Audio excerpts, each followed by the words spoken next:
दोस्तों नमस्कार। कानूनी बात बताने वाले मेरे YouTube चैनल में आपका स्वागत है। आज का विषय गुजारा भत्ता यानी एलिमनी। अब गुजारा भत्ता पति पत्नी का समर्थन या भरण पोषण है जो एक पति या पत्नी द्वारा दूसरे को दिया जाने वाला वित्तीय प्रावधान है। गुजारा भत्ता तलाक या अलगाव के दरमियान, ये जो केस चल रहा है उस केस के दौरान या उसके बाद दिया जाता है। यह सुनिश्चित करने के लिए बनाया गया है कि आर्थिक रूप से आश्रित पति या पत्नी एक उचित जीवन स्तर बनाए रख सकता है। यह विशेष रूप से तब देखा जाता है कि जब किसी ने अपने करियर के अवसरों के त्याग किया है या विवाह के दरमियान, विवाह होने के बाद उसने नौकरी छोड़ दी है और अब लगने की आशंका है। गुजारा भत्ता की राशि और अवधि न्यायालय द्वारा निर्धारित की जाती है। अब गुजारा भत्ता पति या पत्नी की वित्तीय परिस्थितियों के ऊपर, विवाह की अवधि के ऊपर और विवाह के दौरान उनके द्वारा भोगी गई जीवन शैली के ऊपर और अलग अलग विभिन्न कारणों के ऊपर ध्यान देके न्यायालय निश्चित कर दी थी। अब गुजारा भत्ता का उद्देश्य तलाक के बाद पति पत्नी के बीच वित्तीय असमानता दूर करना होता है। भाई रास्ते पे तो नहीं आ रहे, पत्नी को तो निकाल दिया तो रास्ते पे तो नहीं आई।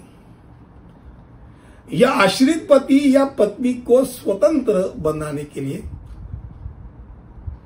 के लिए मदद करते। शायद उन्हें शिक्षा प्राप्त करनी हो, अपनी नौकरी की संभावना वो और एक बार बेहतर बनाने की, सक्षम करने की उम्मीद रखती है तो वो उसके लिए चांस देना हो। अब गुजारा भत्ता को प्रभावित करने वाले कुछ कारक बातें हैं। पहली बात है कि प्राप्तकर्ता जो है उसकी वित्तीय जरूरतें क्या है।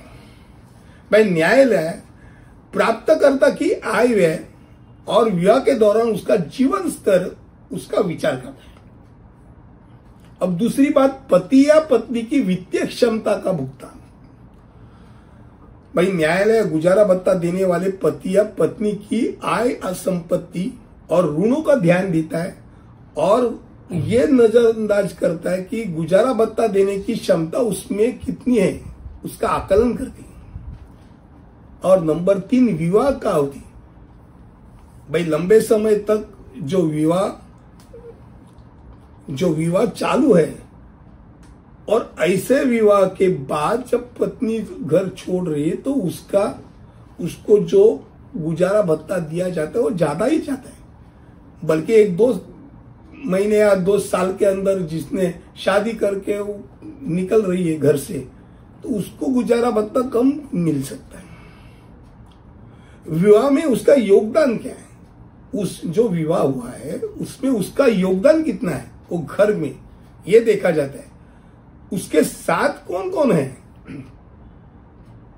भाई मान लो उसके साथ एक माइनर चाइल्ड है तो वो बाल सहायता तो अलग होती है, उसका ही अलग होता है, इसका भी अलग होता है, फिर भी वो भी उसके साथ है, ये भी ध्यान में दिया जाता है। अब गुजारा भत्ता 3 प्रकार का होता है।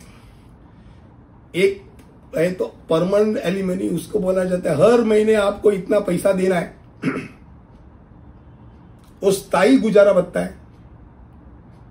दूसरा होता है पुनर्वास।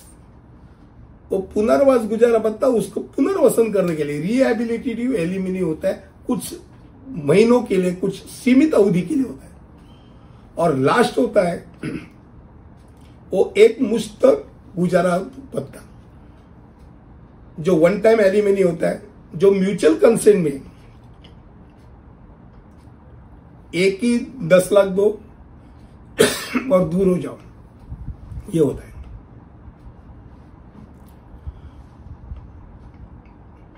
मुझे लगता है गुजारा भत्ता के बारे में मैंने आपको कम शब्दों में बताया। अगले वीडियो में ऐसे ही कुछ लेकर आऊंगा, तब तक यही रुकता हूं। धन्यवाद।